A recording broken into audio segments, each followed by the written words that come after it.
When we want to start doing some deeper inner work, we need a level of commitment and dedication to have consistency.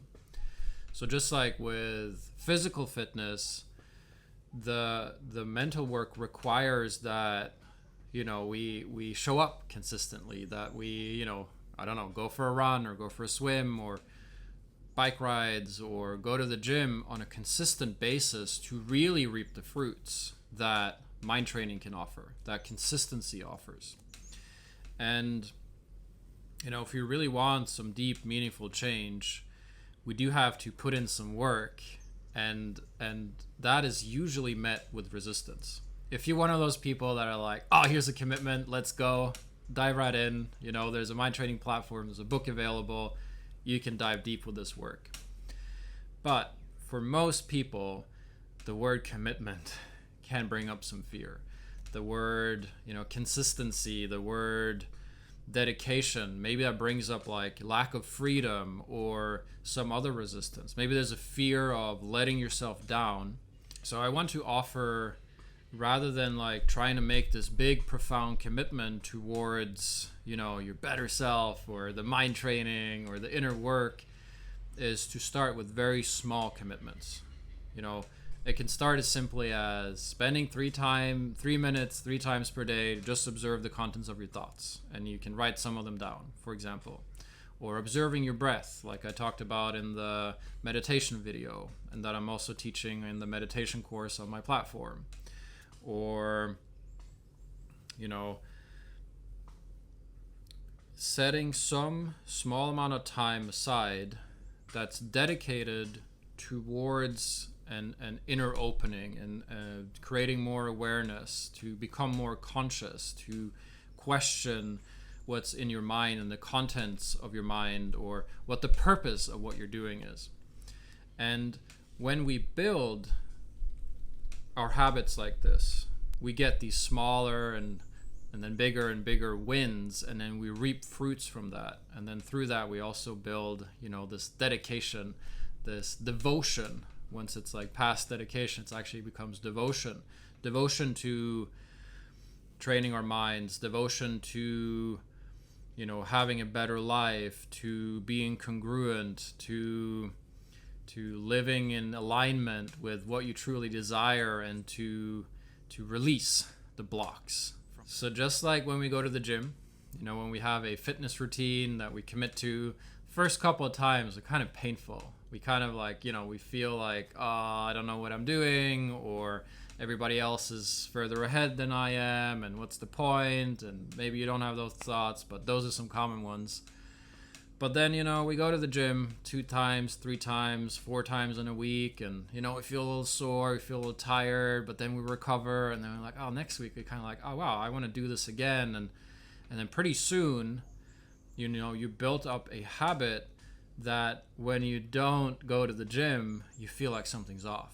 And mind training is like this as well. Like once you've like really built a practice around this, and, I'm giving lots of examples of how you can actually like build a habit and a devotion around doing this mind training, this inner work.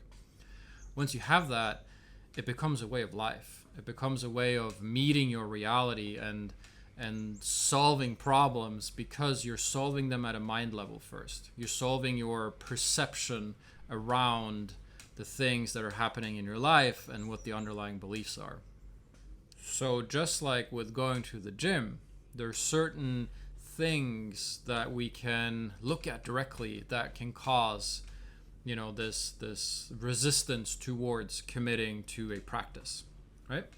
And so one step that you can do by yourself is just consider, it's like, well, what if I were to take on a commitment to training my mind, to observing my mind, to maybe meditating more and learning inquiry? What's my resistance towards that? What's my reasoning for not doing that? And then writing those down. Find your journal on your favorite app or on your device or on pen and paper, which I prefer, and just write down, what is it that I'm resisting with committing? Is there some fear that I have that I might not make it, or I will let myself down, or maybe it's not for me, whatever that is, write all that down and then see. Usually just getting conscious of what our resistances are, making that first step becomes easier.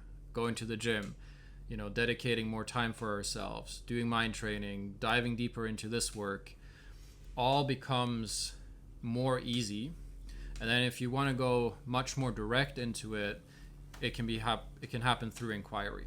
So the way that I teach that on the platform is through a framework that starts with your perception, gets you in touch with your emotions, and then you get clarity on all your thoughts, the underlying beliefs, and really what the core desire is. Like, why do I want to commit for mind training? Like, what do I really want that for? What's the purpose of that? And once you have clarity on that, and you see the resistance around it, you can start questioning that resistance, and it starts falling away, so that this commitment comes from inside, because now it's something for you, right? It's not something you do because you should. It's something you do because it makes you feel better, and your life becomes better. So just like going to the gym, you get fitter, you get more energy. Doing mind training, your mind becomes fitter, your mental health becomes better, and your space opens up. That opening of that space, what I'm talking about, is really a paradigm shift, right? You cannot really imagine what life is like once you start training your mind, because it's such a different way of approaching reality. It's no longer about solving specific problems, but releasing your mind into a state of solution. And from that solution, you really live in a direct experience of life, right? And then the approach to life just becomes about releasing all the blocks for it. That requires mind training. That requires a framework, tool set, understanding, usually support. All that's available through the book, through the mind training platform. So if you're ready for a deeper commitment to yourself, dive on in with us, and we'll do some mind training together.